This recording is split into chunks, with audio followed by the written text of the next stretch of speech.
Señores, con los comentarios. Buenos días, José, adelante. Buenos días, Julio. Feliz inicio de semana para todos ustedes y saludos a toda nuestra audiencia. Gracias por preferirnos. Bueno, señores, miren, varios temas breves en el día de hoy. Amelia Vega ayer fue tendencia durante todo el día por el anuncio de su cuarto hijo. La pareja de Amelia Vega y de Al Horford debe ser la pareja dominicana más internacional que nosotros tenemos, más global, porque Amelia fue Miss Universo, entre comillas. Ustedes saben lo que es. Eso de Miss Universo no tiene nada, pero se promueve mucho ese tipo de eventos que venden las mujeres como objetos sexuales. Pero Al Horford es una superestrella de la NBA, ya tiene más de 10 años siéndolo. Y la NBA es un espectáculo deportivo global. Quizás el deporte más global después del fútbol, soccer y después de las Olimpiadas. Y entonces Al Horford tiene mucho tiempo siendo una superestrella en la NBA. Ahora juega con los Philadelphia 76ers. Y anunciaron su cuarto hijo ayer y le han dado con todo en las redes. Cuando eso debe ser motivo de celebración. Pero realmente yo pienso que la influencia que tienen ellos en la población, sobre todo en la población joven, ya deben parar esa máquina reproductiva ahí, porque cuando la responsabilidad de ser padres uno juega como pareja, juega un rol, pero la sociedad juega otro. Cuando tú dejas un niño o una niña en la escuela, cuando lo dejas en un club, cuando lo dejas en un nursery, cuando lo dejas en una estancia infantil, la sociedad tiene una serie de influencias sobre ellos. Si tú tienes 4, 5, 6, 7 hijos, tienes menos posibilidad de darle una educación de calidad, aunque seas rico o rica, porque el dinero juega un rol, juega una función importante hasta un punto.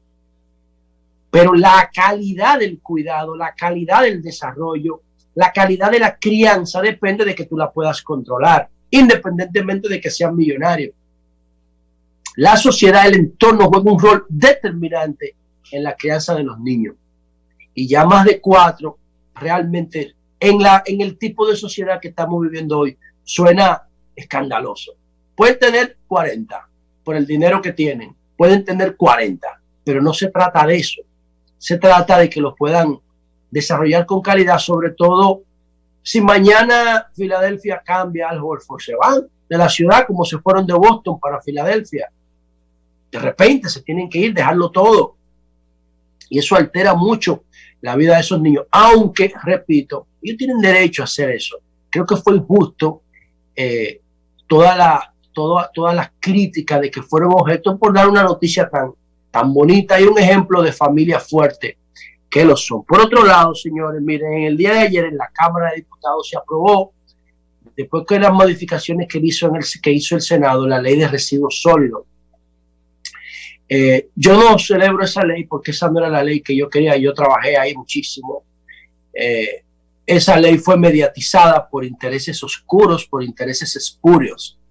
Pudimos haber sacado un gran proyecto. Por eso yo no la celebro, pero es mejor lo que tenemos porque antes no teníamos nada.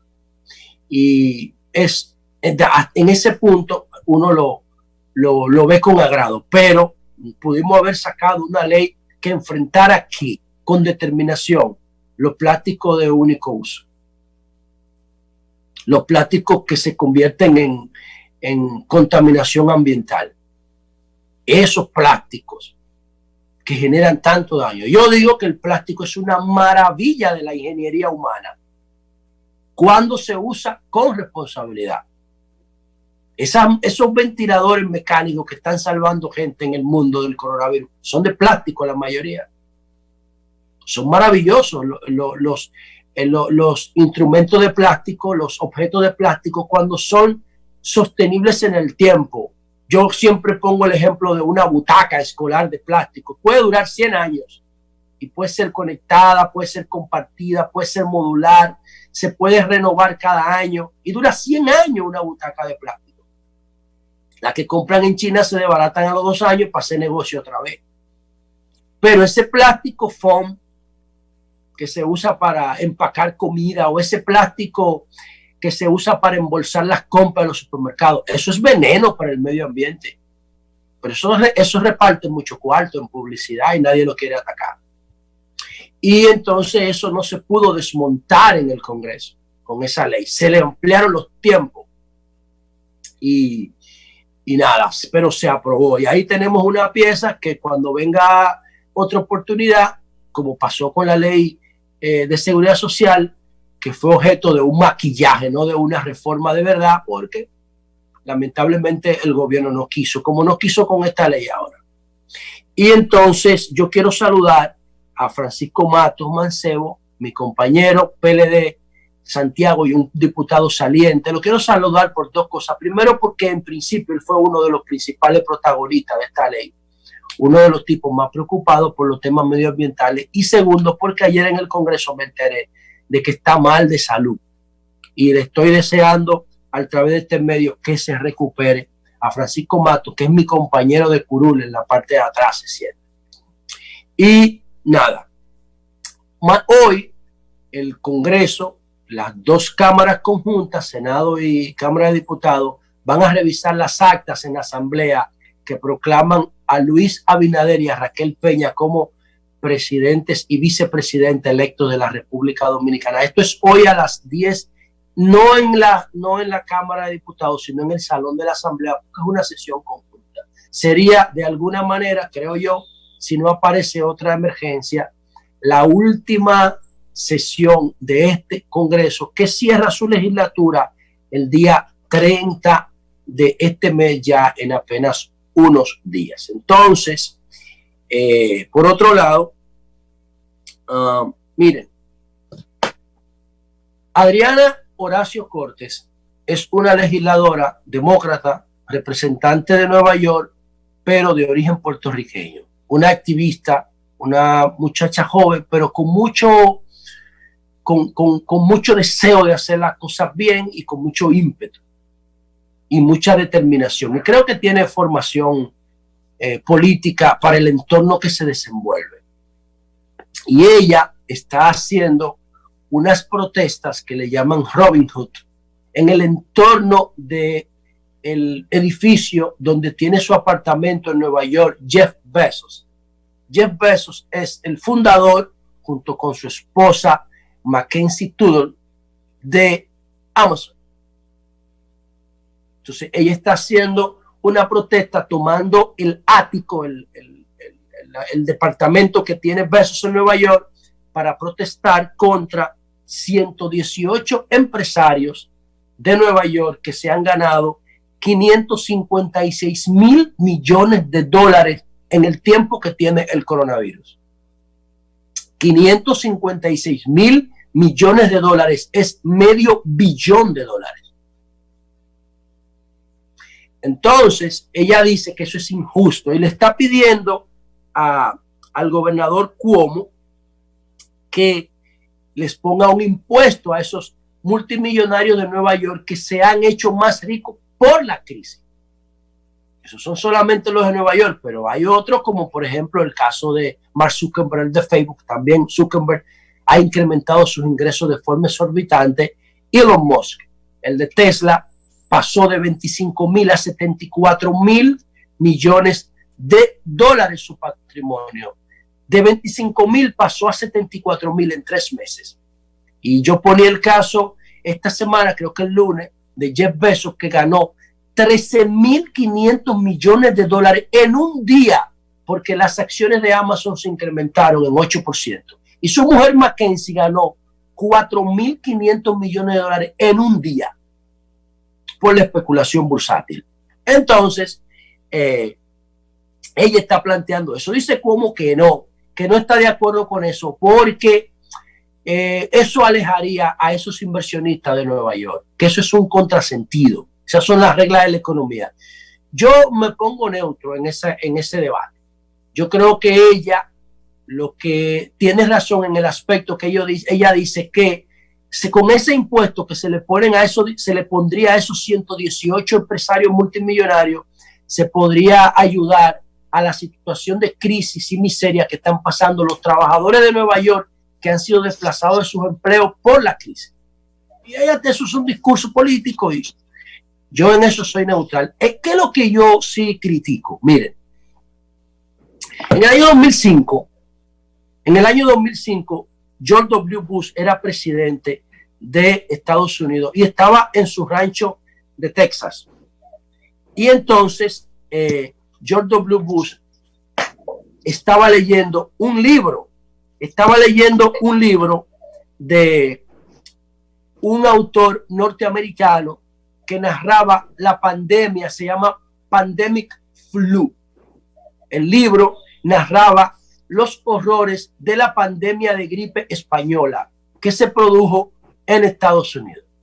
Entonces George W. Bush estaba leyendo ese libro de un escritor apellido Barry, de un historiador, y se asombró al ver que la pandemia, según ese historiador, ocurrían cada 100 años en promedio. Era 2005 y esa había ocurrido en el 1918, del 18 al 20, la gripe española que empezó en Estados Unidos. Y cuando George W. Bush terminó de leer el libro, llamó a su gabinete de seguridad y le dijo: ustedes tienen que ver esto. Dentro de 13 años va a ocurrir una pandemia en Estados Unidos y en el mundo entero. Y tenemos que prepararnos para eso. Entonces George W. Bush le dio un discurso a los organismos de salud y de seguridad en Estados Unidos. En el 2005. Ahí en ese momento estaba presente en ese grupo Anthony Fauci, uno de los líderes mundiales de esta crisis, experto en epidemiología. Y él le dijo: tenemos que crear un sistema que pueda identificar la pandemia antes de que se vuelva en pandemia. Tenemos que crear un sistema de alarma para generar información cuando haya brotes de gripes en cualquier parte del mundo. Tenemos que tener mascarillas suficientes, tenemos que tener ventiladores suficientes, tenemos que tener jeringas suficientes, tenemos que tener personal preparado. Señores, eso fue en el 2005. ¿Y qué pasa? Le destinó un presupuesto de 7,000 millones de dólares a ese plan preventivo de pandemia. George W. Bush en Estados Unidos, de 7,000 millones de dólares. Si usted compara 7,000 millones de dólares con 556,000 millones que se han ganado 118 personas durante la crisis, pero eso no es nada. Bueno, ese plan, con todos los requerimientos que yo estoy citando, se puso en práctica. En el 2007 se implementó un plan para prevención de pandemia porque el gobierno de Bush decía que en el 2018 iba a ocurrir una pandemia. Ese plan, ¿sabe qué pasó? Vino la crisis inmobiliaria norteamericana en el 2008 y se dejó de lado el plan. No se le volvió a poner presupuesto en el 2008. Y cuando ganó Obama, no lo volvió a tomar en cuenta y el plan se desarticuló. ¿Y qué pasó con la desarticulación de ese plan? Ahí están las imágenes de Nueva York de abril y mayo, dantescas. La fila de cadáveres tirados en las calles porque ya la funeraria no ha aguantado más. Los camiones llenos de cadáveres en Nueva York. Y hay una imagen que es de principio de abril o finales de marzo, donde trabajadores de salud están usando fundas de basura como protección porque no tenían trajes adecuados. Entonces parece una contradicción que Nueva York, donde viven todos estos multimillonarios, no tuviera ningún tipo de preparación para enfrentar una pandemia, sobre todo cuando se habían preparado para ella en principio, hace 13 años. Entonces a mí me choca cómo esa economía asigna recursos. Y cómo es posible que dos personas, en este caso Elon Musk y Jeff Bezos, se ganen en un día unos 13,000 millones. En un solo día y en otro día uno ve aumentar las acciones de su empresa en 60%. Por ingreso de venta de automóviles, Tesla vale 5,000 millones de dólares. Y por el comportamiento de sus acciones en las bolsas de valores, Tesla vale 300.000 millones de dólares. Entonces, Tesla tiene un valor de mercado de 305.000 millones. Solo 5.000 son de valor intrínseco, por lo que realmente hace, y 300.000 por la especulación de sus acciones en las bolsas. Y yo creo que esa economía, en el fondo, tiene un problema. Ayer empezó el béisbol y yo les contaba del contrato de Mookie Betts con los Dodgers, 350 millones de dólares por 10 años. Ahora, ¿qué pasa si un científico gana el Nobel porque descubrió una vacuna para el coronavirus? Le dan $1 millón. O sea, a un científico que salve el planeta, le dan $1 millón. Los suecos, porque el Nobel es un premio nórdico, no norteamericano. $1 millón. Y si tú tienes capacidad para darle palo a una pelota, te dan 350 millones de dólares. Es increíble la forma como se comporta esa economía. Y eso es porque el mercado lo puede pagar. Porque cuando yo compro un t-shirt de los Dodgers, yo estoy contribuyendo con el contrato de Mookie Betts. O cuando yo compro una acción de Amazon y yo no necesariamente estoy en Estados Unidos. Yo consumo la cultura norteamericana y todo el mundo la consume. Pero creo que en el fondo esa economía tiene un problema con la asignación de recursos que le pasa factura cuando vemos lo que está pasando en Nueva York y en el mundo, porque Estados Unidos, con toda su riqueza, está entre los 10 países que peor han gestionado la crisis del coronavirus. Por último, para terminar de mi parte, en el año 2017, nosotros tuvimos un debate en cabina. Yo lo tengo grabado. En el mismo día de ese debate, que fue en el 2017, en febrero, yo decía que la OISOE y el SEA eran dos manchas que tenía el gobierno del PLD. Quizá el lunes lo pongo el video aquí. Decía lo de la OISOE, por lo que ya todos sabemos, porque ahí se había suicidado el ingeniero, y decía lo del SEA, que ocurrió en febrero del 2017, cuando mataron al locutor Leo Martínez y a Luis Medina, el que trabajaba con Luis Medina y Leo Martínez, el que trabajaba con él, porque ellos estaban haciendo un cabildeo con un Dominican York, al que el SEA le había vendido unos terrenos, y después se lo quitó y se lo vendió a otro. Y ellos estaban haciendo una gestión con él. Y él fue a la cabina, harto de ir y que no le hicieran caso, y los mató a los dos. Eso fue en febrero del 2017. Y en febrero del 2017, Bauta fue encargado del Poder Ejecutivo para hacer una auditoría de los contratos del SEA. De 30.000 contratos del SEA, 20.000 eran irregulares, no tenían sustento suficiente. Nosotros discutimos eso en el 2017. Yo le dije al PLD, eliminen eso, a propósito de la comisión de Bauta. Y por el caso de la JUN, porque en el Congreso, en la Cámara de Diputados, nosotros nos dimos cuenta que la JUN operaba por unos terrenos que le prestó Fello, que Fello se lo prestó en el 2005, y la JUN se quedó con esos terrenos. Se quedó con esos terrenos del SEA. Y ahora resulta que Luis Abinader anuncia la eliminación de la OISOE y la eliminación del SEA la va a fundir con bienes nacionales. Entonces él dice que ya no se van a vender más tierra del Estado y que ahí se van a hacer proyectos agroindustriales. Y eso es correcto. Eso es correcto. Y yo lo saludo porque como mi partido no me hizo caso. Si lo hace Luis Abinader, como quiera. Pero en la gestión de Danilo Medina no se vendió un metro de tierra del SEA. Que no se vendió un metro de terreno del SEA. No lo diga el presidente, vete a consultoría jurídica. El presidente nunca firmó.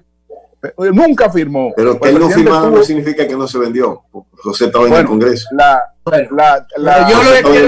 te hago una pregunta a ti. Pero lo que te quiero decir es, no firmó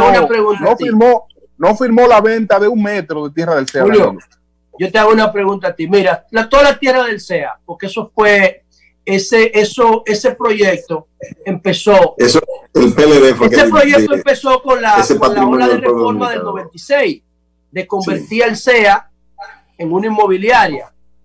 O sea, yo paso por la Romana cuando voy al este y yo veo que la caña privada funciona perfectamente.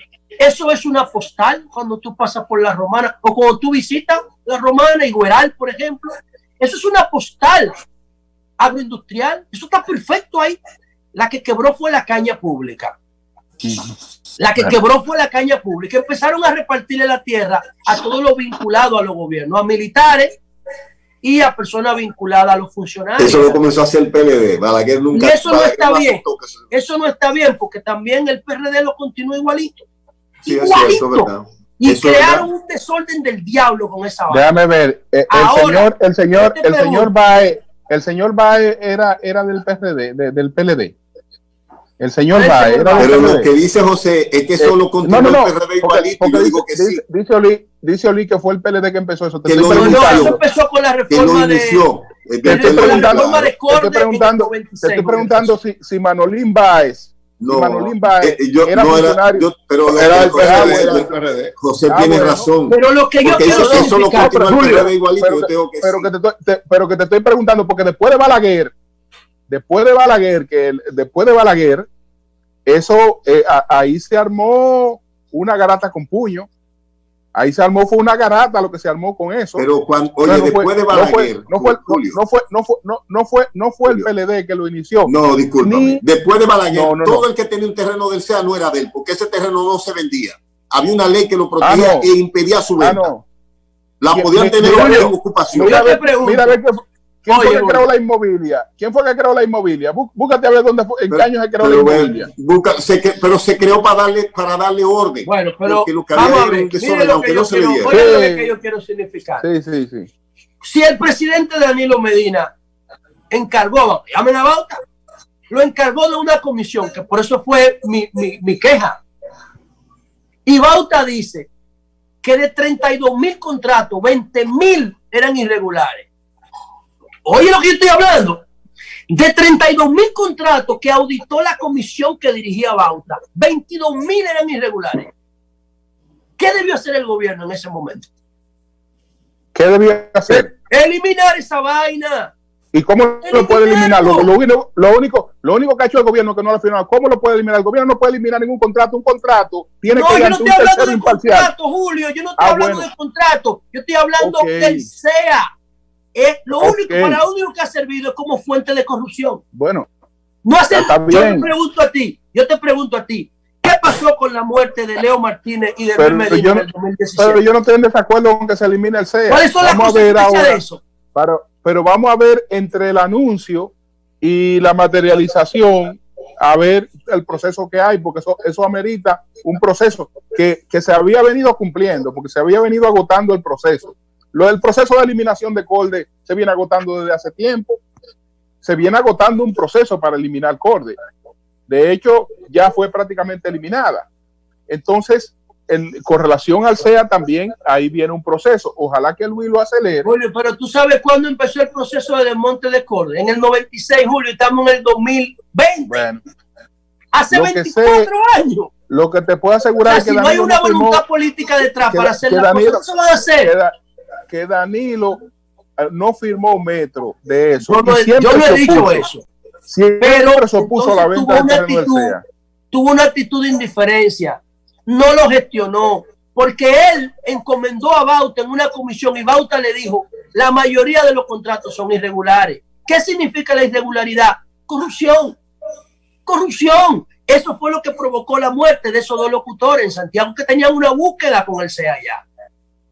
Y al final no tuvo consecuencias, jugaron al olvido, como lo de la JUN, porque la JUN da cuarto para la campaña, porque en la casa de uno de los principales dueños de la JUN fue que se hizo la reunión del comité político del 2015 en Metro Country Club. Eso es lo que pasa, por eso perdimos el poder, y yo se lo decía todos los días. Y por eso perdimos el poder. Por hacer lo que ellos creen que es bueno nada más. sin mirar a nadie más, sin escuchar a nadie más. Debe darle vergüenza ahora. Luis Abinader está haciendo lo que ellos debieron hacer. Está anunciando. Y a mí no me importa quién lo haga, si al final termina beneficiando a la sociedad. Está anunciando lo que ellos debieron hacer. No lo va a hacer. Está anunciando. Espera los hechos. Danilo lo anunció todo eso. ¿Que lo anunció? Todo eso lo anunció. Sí, todo eso lo anunció. Y se iniciaron los procesos. Todo eso lo anunció. Todo eso lo anunció. La eliminación del CEA, todo eso lo anunció. Ahora vamos a ver el proceso de eliminación del CEA. Vamos a esperarlo y apoyarlo. Apoyarlo, porque hay que eliminarlo. Pero vamos a esperar los procesos, que anuncio no es materialización. José, vamos a esperar los procesos y apoyarlo. Vamos a esperar a ver, porque yo no creo, porque él no está hablando de eliminación, él está hablando que lo va a fusionar con bienes nacionales. Y yo creo que SEA tiene un patrimonio importante que se puede poner al servicio de la producción nacional. Todo eso conlleva unos procesos. Entonces vamos a esperarlo. Bueno, Luis llegó con menos compromiso que Danilo. Dividir ese patrimonio en Solarcito y dárselo a la clientela política, eso es un crimen de lesa patria, señores. Y eso se hizo durante 24 años. Y es perdón, Julio. José, que te manda a decir Charlie Mariotti a propósito de lo del Congreso, que según el artículo 266 de la Constitución, el Congreso sigue, mientras esté en los 45 días de estado de emergencia, sigue funcionando con todas sus atribuciones. O sea, puede ser convocado en cualquier momento hasta el 16 de agosto y el próximo, el presidente lo puede convocar de manera inmediata de una vez.